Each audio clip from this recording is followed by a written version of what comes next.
Ladies and gentlemen, hello, welcome back to my channel. So in this video, again, will be one very interesting and unusual case. So as you can see from the title, I'm gonna read on Annabelle doll and its mystery. So let's dive deep into it. Let's have a look. So it's really, this doll had some mystical powers and things happening around her. Okay, deck already choose a card. Okay, let's here. So yeah, let's see which energies really surround this doll.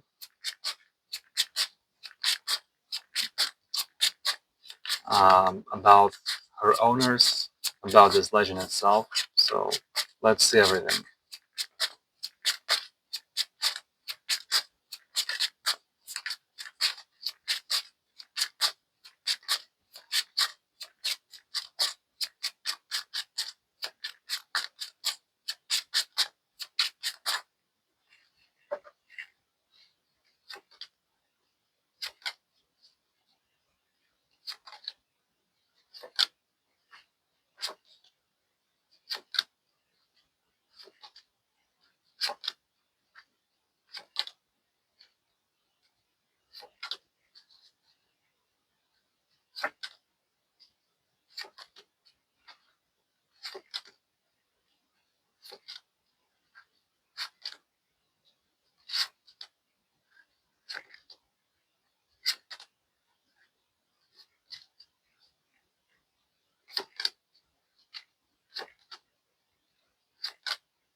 Alright, that should be enough.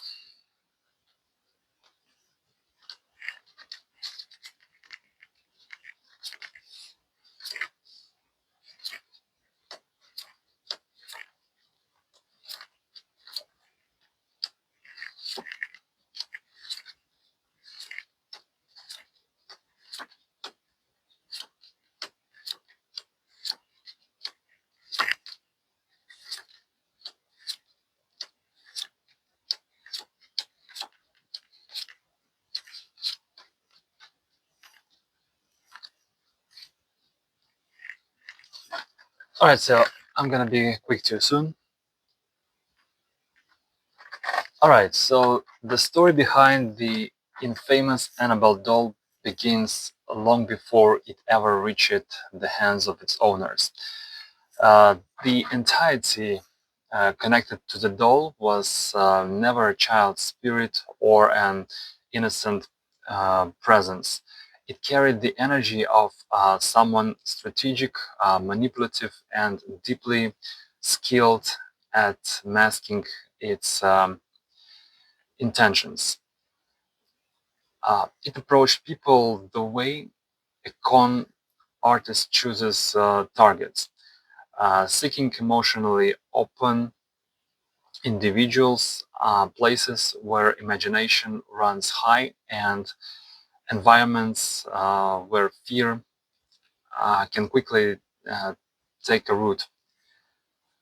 The forces tied to the doll did not emerge from trauma or tragedy. Instead, it formed slowly, fed by attention, superstition, and the emotional turbulence of those who encountered it.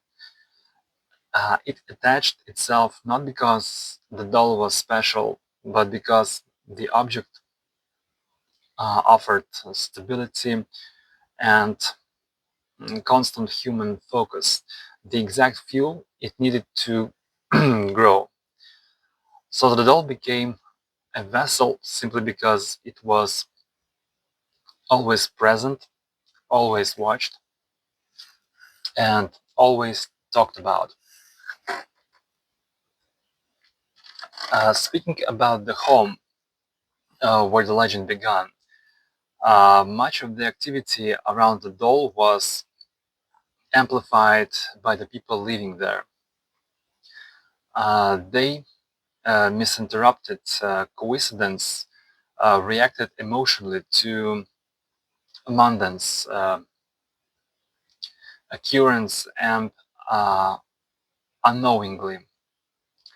Unknowingly strengthened, uh, sorry, strengthened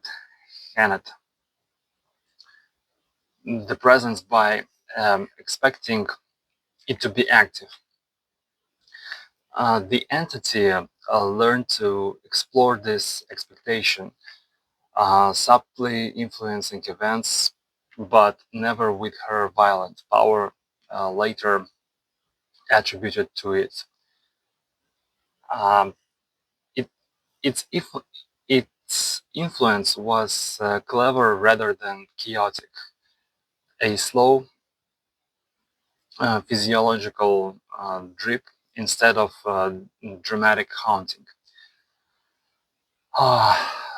So the true danger of the doll was not physical harm, but the way the entity manipulated belief itself, attention, energy, and narratives to grow stronger. Its its goal was influence, not destruction.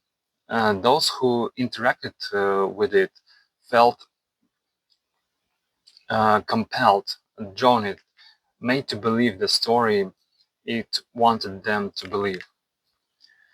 So when the doll uh, re recheat, sorry, no, forgot the word. When this doll reached the hands of the investigators who later became famous for it, they misunderstood part of the phenomenon, but correctly recognized the manipulative core behind it. Their interpretation mixed through with dramatization, which unintentionally strengthened the mythology. As they displayed, the doll spoke about it and turned into a public symbol of danger. The entity fed on the collective fear and fascination of thousands of people. Um, Speaking about today, the energy surrounding the doll is still active, but not in the dramatic ways often portrayed. It remains contained primarily because it is surrounded by ritual, belief, and protective focus, all of which create physiological and energetic barriers. Uh, the entity relies more on the legend than on the object itself, thriving on the attention and fear people continue to pour into the story. The deepest hidden truth is this: the power of Annabelle has always come from humans, not the entity within. Uh, the doll is just a mirror that reflects collective fear, uh, fascination with the unknown, and the human needs to believe.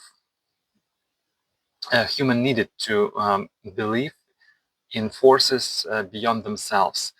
The spirit behind the legend uh, did not create the myth, people did. And that is exactly why it continues to endure uh, people. Yeah, so pretty much that's it. That's all what I can read from this layout. Thank you guys so much for watching. Please subscribe to my channel, hit likes, post that notification bell, write your comments, and see you guys very soon in the next investigation videos. Thank you for your attention, and bye bye.